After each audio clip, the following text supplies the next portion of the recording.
In this video, I'm gonna show you how to create a reverse 1999 CN server or China server account.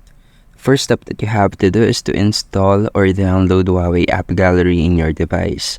After installing the application, you need to register or log in for an account. Make sure that you register the account in the China region. Now, after logging in, you need to head to the profile page, where you have to access the settings. In the settings, you have to change your country or region again. Select country or region and then click the change country or region button. Then set it to China. After setting it to China, you can now head again into the Huawei App Gallery by reloading it or refreshing the application.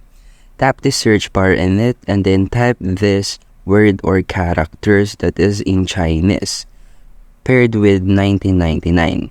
This is the name of reverse 1999 in China version. Make sure to type the word correctly and install and set up the game once you see the result. Now after installing it, you can now create the account for the China server and you can now play and enjoy the game. And that's it. That's how you can create a reverse 1999 China server account, and thank you for listening.